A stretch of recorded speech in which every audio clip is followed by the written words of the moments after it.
Track and field coach charged with sexual assault of 14-year-old student in Trelawny.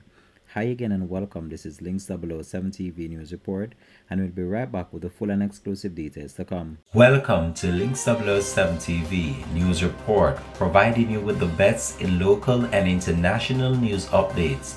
This is a place where you can get the most reliable and informative news information.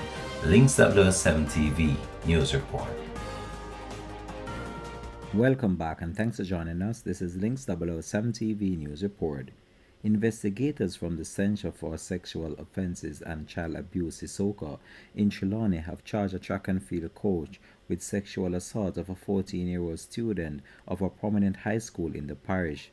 Charged with sexual touching and grievous sexual assault is 43-year-old Gary Robinson. He was granted bail in the sum of $250,000 when he appeared in the Trelawny Parish Court in Falmouth on Thursday. He is to return to court in January. Robinson was arrested following an alleged incident at the school last Saturday when he reportedly sexually assaulted a student.